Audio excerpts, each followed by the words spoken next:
Hey everybody, it's Luke with Figure Me Out, and today we've got the Marvel Legends Avengers Endgame Wave 2 of action figures, Marvel's Rescue. And I've been looking forward to this one. It's pretty cool looking.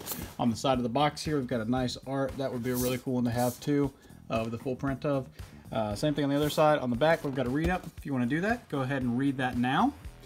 And if not, there's the top of the box. Got the A logo, and on the bottom we've got a bunch of legal jargon. So let's go ahead and get this girl into the light box. So talking about accessories, first off we got the Hulk Build-A-Figure piece. Got the chest hair Hulk, which as a guy with a lot of chest hair I really appreciate. Back muscly Hulk, and we'll look at that closer once we get into him later on in the week.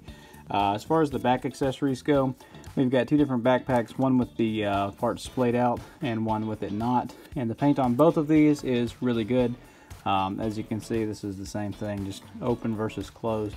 So these are actually really neat because they're articulated as well. Got the little flaps. The outer flaps are not articulated. They're just up, but these inner ones are, so you can get a little bit more of a little bit more posability out of them. And the silver is painted really nice. I do like that purple color. I think it was cast in that, which looks really good, and the gold looks good as well. And then the black on these, I think these were just cast in black because they're a separate piece. So, and then on the other one, same thing, gold looks good, silver looks good. It was cast in that purple. So that's pretty fantastic.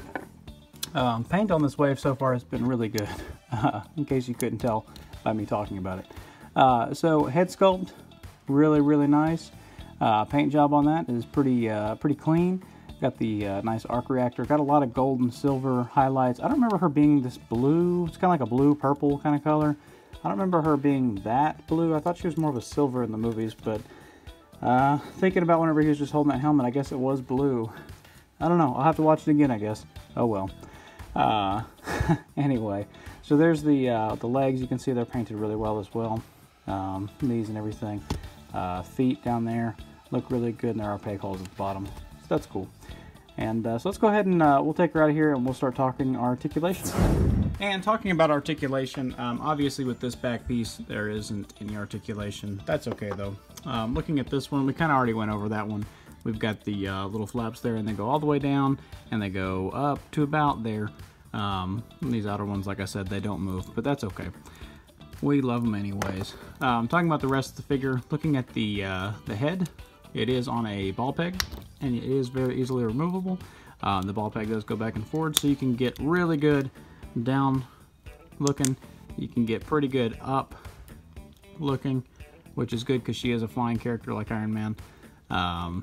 At the shoulders, they go out, you know, pretty much to 90, maybe even a little past, which is really good. You get a full rotation there. You get a bicep swivel. You get a double jointed elbow that goes all the way in. And at the wrists, they are swiveled to go back and forth, and they are hinged. So they're like super hinged to where they can go down. Unfortunately, the sculpt of the arm piece, she's got this little attachment on the arm piece there that has some nice paint to it, but it makes it to where you can't flip the wrist outward at all. At the abs, the ab crunches forward just a little bit. It comes back really good. On that, it is on like a ball peg there, and you do get side to side, so you get a little tilt and a little tilt. You also get rotation right there. Nothing at the waist except for the hips.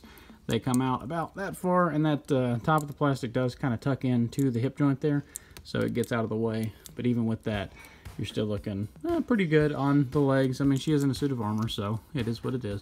Wherever you go to put those forward, she kind of gets that, you know, the legs kind of tend to go outward because of the way that the hips are shaped in that V shape. So they go kind of, but they do go forward pretty far. You do have an upper thigh swivel, and they go back not so much. You do have a double jointed knee, which goes up pretty good. And then at the ankles, they go down, and they're a little bit inhibited by the back of the sculpt of the foot there. They go up pretty good, and then they do have a crazy ankle rocker pivot.